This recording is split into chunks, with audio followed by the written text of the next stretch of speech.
Hello everyone, welcome to the channel. आज है 9 जनवरी के जितने भी इंपॉर्टेंट करंट अफेयर्स होंगे आपके साथ इस वीडियो में शेयर करूंगा in Hindi and English language. Current affair के साथ साथ इंपॉर्टेंट स्टैटिक पोर्शन भी होगा। एंड अगर आप लोग पहली बार विजिट कर रहे हो मेरे चैनल पे तो चैनल को सब्सक्राइब कर लें, साथ में इस तरह का बेल नोटिफिकेशन आइकन प्रेस कर लें ताकि वीडियोस के नोटिफिकेशन आप तक ऑन टाइम पहुंच जाए। करंट अफेयर की वीडियो आपको एक्जैक्टली रात के 12 बजे मिल जाती है। एंड पीडीएफ के लिए आपको डिस्क्रिप्शन में लिंक मिलेगा, अब वहां से जाके इसका पीडीएफ भी डाउनलोड कर सकते हो। तो शुरू करते हैं आज के इंपॉर्टेंट करंट अफेयर्स।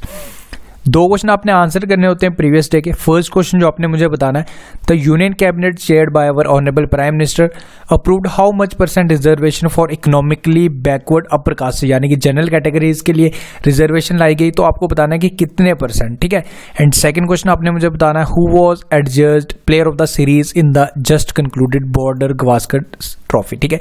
71 साल बाद हमने ऑस्ट्रेलियन जमीन पे जाके एक ट्रॉफी जीती, 2-1 से जीती। तो आपको बताना है कि इस फाइनल मैच में and overall man of the series जो सेम पर्सन रहे, तो आपको बताना है इनका नाम क्या है। इन दोनों के आंसर्स बताओ। And at the end of the video important आज फिर से हम स्टार्ट कर रहे हैं, स्टैटिक पोर्शन में इंक्लूड किया है इंपॉर्टेंट क्वेश्चंस है। सबसे पहले करंट अफेयर्स देखो पूरे, देन उसके बाद जो इंपॉर्टेंट क्वेश्चंस हैं उनके मुझे आंसर्स बताओ। तो शुरू करते हैं सबसे पहले आज के important current affair.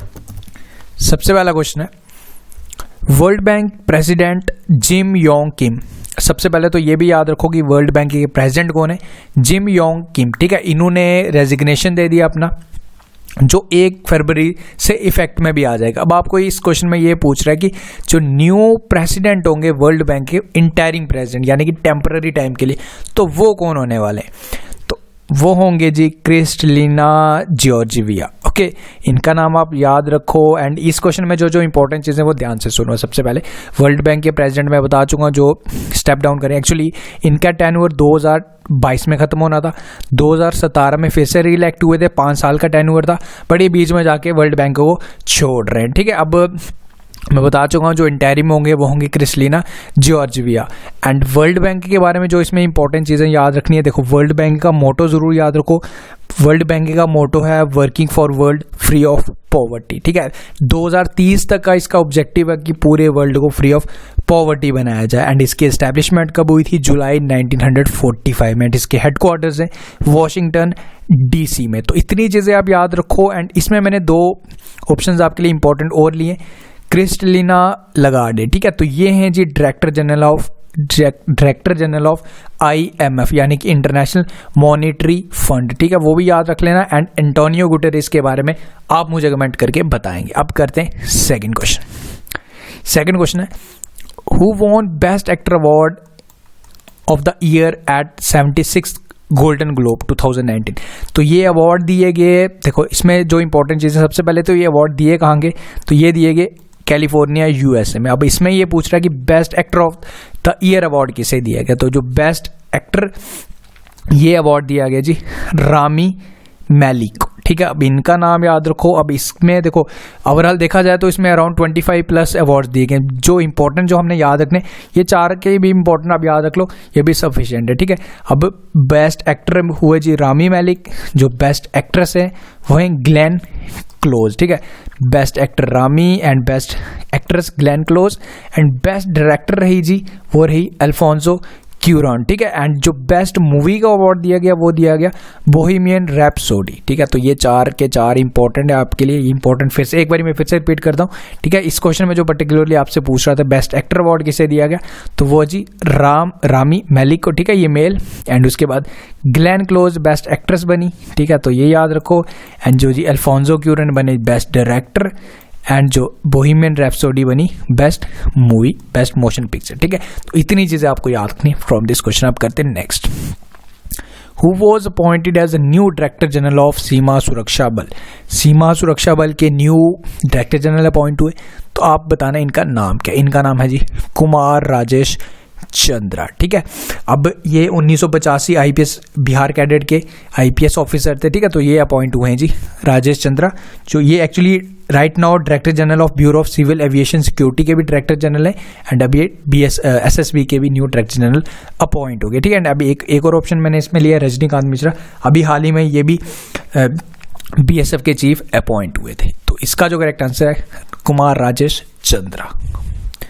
Next question is who took over as the first women of chief economist of IMF, यानी कि इंटरनेशनल मॉनेटरी फंड की फर्स्ट एवर फीमेल बनी, जो फीमेल चीफ बनी, जो उन्होंने चार्ज लिया। तो आपको नाम बताना है इनका। तो ये हमारे इंडियन ओरिजिन की हैं, मैसूर बॉर्न है। तो इनका नाम है जी गीता गोपीनाथ, ठीक है। अब इनका नाम जरूर याद रखो। फर्स्ट वुमेन चीफ बनी इकोनॉमिस्ट, ठीक है, first women chief economist of IMF। अब ये जो हमारे केरल के जो CM है उनके भी इकोनॉमिक एडवाइजर, ठीक है, फाइनेंशियल एडवाइजर भी हैं गीता गोपीनाथ, ठीक है। तो ये जरूर याद रखो। जो केरल के CM है वो हैं पिनराई विजयन, ठीक है, उनका नाम भी जरूर याद रख लेना। And this is Gita Gopinath, ठीक है, इनका नाम याद रखो। एंड इसमें एक और इम्पोर्टेंट चीज क्रिस्टलिना लागार्डे, जो अभी भी पहले क्वेश्चन में बता चुका था, IMF की डायरेक्टर जनरल है। ओके, ये खुद भी एक फीमेल नहीं है। ओके, अब करते हैं नेक्स्ट। एंड IMF के बारे में एक और चीज़, इसके हेडक्वार्टर्स भी बता देता हूँ। वॉशिंगटन DC में इसके हेडक्वार्टर्स हैं। एंड इसकी एस्टेब्लिशमेंट हुई थी 1945, दिसंबर 1945 में। ओके, अब करते हैं next. Which organization won Exhibitor of the Year Award at 106 Indian Science Congress, ठीक है। तो ये हो कहाँ रहे थे, ये भी याद रखना, ये हो रहे थे जलंधर में, lovely professional university of Punjab में, ठीक है, जिसे इनॉग्रेट किया था हमारे अपने प्रधानमंत्री मोदी जी ने, ठीक है। अब इसमें ये पूछ रहा है कि किसे exhibitor of the year award दिया गया, ठीक है। तो इसके अकॉर्डिंग जो एग्जीबिटर ऑफ द अवार्ड दिया गया DRDO को, यानी कि डिफेंस रिसर्च डेवलपमेंट ऑर्गेनाइजेशन, ठीक है। अब अभी हाल ही में DRDO डे भी हमने मनाया था, सबको याद होगा। ये अगर आप डेली वीडियोस देख रहे हो, मैं काफ़ी बार रिवाइज भी करवाता हूँ। 1 जनवरी को, ठीक है, 1 जनवरी को DRDO डे सेलिब्रेट करते हैं। एंड जो इसके डायरेक्टर, जो इसके चेयरमैन है, ठीक है, तो वो हैं जी सतीश रेड्डी। तो उनका नाम भी जरूर याद रख लो, G Satheesh Reddy. And DRDO की full form defence research and development organisation. And इसकी एस्टेब्लिशमेंट कब हुई थी? 1958 में। ओके, तो ये चीजें याद रखना इस क्वेश्चन से। Next question is government of India allocates Rs 10,900 crore for development of satellite launch vehicles for how many years, ठीक है। हमारे गवर्नमेंट ऑफ इंडिया ने के शिवान जो चेयरमैन हैं जी ISRO के, उन्होंने इसकी घोषणा की। हमारी गवर्नमेंट ने 10,900 करोड़, ठीक है, एलोकेट किया आने वाले 4 सालों के लिए लॉन्च व्हीकल्स बनाने के लिए, ठीक है। अब 4 सालों के लिए देखो, हर कोई भी सैटेलाइट लॉन्च होती है उसके लिए एक लॉन्च व्हीकल जरूर यूज होता है। अब आने वाले 1-2 महीने में चंद्रयान मिशन भी लॉन्च होने वाला है, वो भी याद रखना। एंड 2022 में जो इम्पोर्टेंट गगनयान मिशन लॉन्च होने वाला है, ठीक है। गगनयान जो मिशन लॉन्च होने वाला है उसके लिए जो सैटेलाइट लॉन्च व्हीकल याद जो यूज़ होगा वो ज़रूर याद रखना, GSLV Mark 3, ठीक है, GSLV Mark 3 ज़रूर याद रखना, जो 2022 में जो हमारा गगनयान मिशन लॉन्च होगा तो उसके लिए इसे यूज़ किया जाएगा। एंड इसके रिलेटेड एक और चीज़ और इम्पोर्टेंट बता दूँ, हाल ही में, ओके, अभी हाल ही में 2 सैटेलाइट भी लॉन्च की गई थी।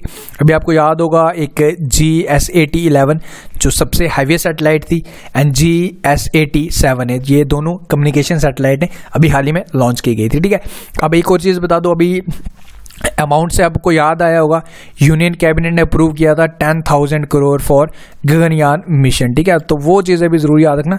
गगनयान मिशन के लिए गवर्नमेंट ऑफ इंडिया ने, कैबिनेट ने 10,000 करोड़ रुपए का फंडिंग भी देनी है, ठीक है। तो ये चीज़ भी याद रख लो। एंड इसका जो करेक्ट आंसर है 4 है। देखो एक्चुअली होता क्या कि चीज़ों को हम जब तक रिलेट नहीं करेंगे तो वो चीज़ें हमें याद नहीं रहती। जैसे ही कोई चीज़ आए तो उसको रिलेट कर लिया करो, ताकि प्रीवियस चीज़ें जो भी हाल ही में इसके रिलेटेड हो तो वो आपकी रिवाइज हो जाए। ओके, एंड ISRO के बारे में होप सबको याद ही होगा, हर बार बताता हूँ। Indian space research organisation, headquarters Bengaluru में, एस्टेब्लिशमेंट 15 अगस्त 1969। एंड जो father of Indian research organisation यानी कि ISRO, वो हैं जी हमारे विक्रम साराभाई। ओके, करते हैं नेक्स्ट।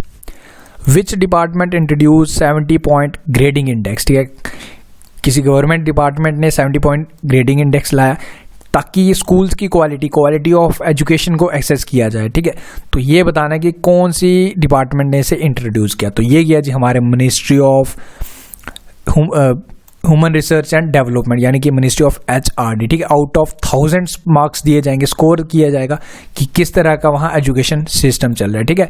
एंड ये मिनिस्ट्री ऑफ HRD, अब इसमें मिनिस्टर का नाम याद रख लेना, प्रकाश जावड़ेकर, ठीक है, जो है एक्चुअल में ministry of human research and development. तो ये 70 पॉइंट ग्रेडिंग इंडेक्स इंट्रोड्यूस किया गया। ओके, मिनिस्टर ऑफ फाइनेंस सबको पता है, Arun Jaitley, defence Nirmala Sitharaman, and minister of home affairs हमारे गृह मंत्री राजनाथ सिंह। ओके, अब करते हैं next. Who was reinstated as the CBI chief by supreme court. यानी कि देखो कुछ टाइम पहले 2018 में अक्टूबर में आलोक वर्मा एंड राकेश अस्थाना, ठीक है, इन दोनों को सुप्रीम कोर्ट ने लीव पे भेज दिया। एक्चुअली इनका खुद का कोई एक दूसरे पे ही ओब्लिगेशंस लगा रहे थे। ये एक्चुअली इतनी बड़ी डिपार्टमेंट होने के बाद भी हमारे इंडिया में ऐसा होता है कि ये यहाँ के जो चीफ हैं, ठीक है, तो ये इनका और इनके जो डिप्टी चीफ हैं इनके आपस में इनकी प्रॉब्लम चल रही, तो एक दूसरे पे एग्जाम लगा रहे थे, ठीक है। तो सुप्रीम कोर्ट ने इन दोनों भाई साहब को बोला था कि आप दोनों छुट्टी पे चले जाओ, ठीक है। अब फिर से जाके इन्हें रीस्टेटेड कर दिया गया, ठीक है। तो आपको ये बताना है कि इनका नाम क्या, ठीक है। इसमें से जी आलोक वर्मा आएंगे फिर से, ठीक है। अभी ये फिर स्टिल पूरी तरह फुल फ्लैज नहीं अपने पावर यूज कर सकते, कोई इंपॉर्टेंट डिसीजन नहीं ले सकते, बट इन्हें फिर से कर दिया गया, ठीक है, बहाल कर दिया गया। तो इनका नाम याद रखना, Alok Verma. Okay, next is where will be the flying for all global aviation summit held in January 2019। यानी कि 2019 जनवरी में ये एक ग्लोबल एविएशन सेंटर है, डिफरेंट कंट्रीज से आएंगे, मेंबर्स आएंगे, इसमें पार्टिसिपेट करेंगे ताकि हम अपने एविएशन सेक्टर को कैसे बढ़ाएं, उसको कैसे इंप्रूव कर सकें, ठीक है। तो ये फ्लाइंग फॉर ऑल एक ग्लोबल एविएशन समिट है, इसका नाम भी है, इसका थीम भी फ्लाइंग फॉर ऑल ही है, ठीक है, जो इसका थीम भी रखा गया। तो ये कहाँ पे होगी हमारे इंडिया में, ये होगी जी हमारी मुंबई में। ओके, तो ये चीज याद रखो। Next question is ministry of railway will set up how many megawatt solar power plants by 2020 to 21, ठीक है। वहाँ के रेलवे मिनिस्टर ने ये इनकी अनाउंसमेंट की 2021-22 फाइनेंशियल ईयर तक 1000 मेगावाट के ये पावर प्लांट सेटअप करेंगे, ठीक है। तो ये चीज़ याद रखो 1000। And railway minister Piyush Goyal and first railway minister जो थे जॉन मिथाई। ओके, देखो ये हो गई जी आज के हमारे important current affairs. I hope सबको सारी चीज़ें क्लियर है। आज ओनली इंग्लिश में ही है। देखो एक क्वेश्चन है हिंदी में। देखो स्टूडेंट से मैंने पूछा था किसी को अगर कोई प्रॉब्लम है, किसी को हिंदी में ही देखना है या इंग्लिश, वैसे I think English is better, मैं एक्सप्लेन हिंदी में ही कर रहा हूँ, तो आई डोंट थिंक सो किसी को प्रॉब्लम है। स्टिल अगर कोई प्रॉब्लम है मुझे बता सकते हो। अब आ गया आपके लिए स्टैटिक पोर्शन के इंपॉर्टेंट क्वेश्चन, ठीक है। ये 5 क्वेश्चन आपने मुझे बताने। आज हमने बायोलॉजी सेक्शन लिया है, ठीक है। सिल्वीकल्चर आपको बताना है कि बॉटनी की एक ब्रांच है, तो इसमें हम स्टडी क्या करते हैं। सेकंड आपने मुझे बताना है जो दही खाते हो वो खट्टा होता है, तो इसमें कौन सा एसिड होता है ये बताओ। स्टडी ऑफ पोलन ग्रेन्स को क्या बोला जाता है। Estimating of age of woody plants by, हम उनकी वुडी प्लांट्स की रिंग को काउंट करके उसकी एज का एक आइडिया लेते हैं, तो उसको क्या बोला जाता है इस मेथड को। And biggest single celled organism कौन है। इन 5 के बताने की कोशिश करो, नहीं भी आते कोई प्रॉब्लम नहीं है। कल के वीडियो में इनके करेक्ट आंसर्स आपके साथ शेयर करूंगा। देखो मेन ऑब्जेक्टिव यही है कि करंट अफेयर्स तो हमने डेली करने, साथ में हमारा कुछ हद तक स्टैटिक पोर्शन भी कुछ ना कुछ एटलीस्ट हमारा कवर होता रहे, ठीक है। सो उम्मीद करूंगा वीडियोस पसंद आ रहे हैं आपको। देखो पसंद आ रहे हो तो लाइक जरूर कर दिया करो। लाइक करने के साथ साथ ज़्यादा लोगों से, अगर आपको लगता है एक्चुअल में आपकी इस तरह की वीडियोस हेल्प हो रही, देन देखो कोई भी वो नहीं है आपके लिए, कोई रिस्ट्रिक्शंस नहीं, आपने शेयर करना ही करना। इफ़ यू थिंक कि ये आपके लिए हेल्पफुल है, then surely you have to share with your friends and WhatsApp group, study related groups जितने भी आप इसमें एटलीस्ट इतना कर दिया अगर उसे शेयर कर दिया। इससे होता क्या है कि थोड़ा सा मेरा भी मोटिवेशन बढ़ा रहता है ताकि लोगों की हेल्प हो रही है, ठीक है। इससे भी बेटर करने की देखो सेम चीज़ है, जैसे आप मुझे रिस्पांस देंगे उसी के रिलेटेड वैसे I am trying my best. I hope सब कुछ चीज़ें सब एक्सप्लेन कर रहा हूँ मैं जिस वे में बेटर ही लग रही है। स्टिल कोई भी सजेशन हो आप मुझे बता सकते हो एंड आप लोग बस इतना शेयर कर दिया करो, ठीक है। So thank you for watching the video, see you in my next video. Until take care, best of luck and have a nice day.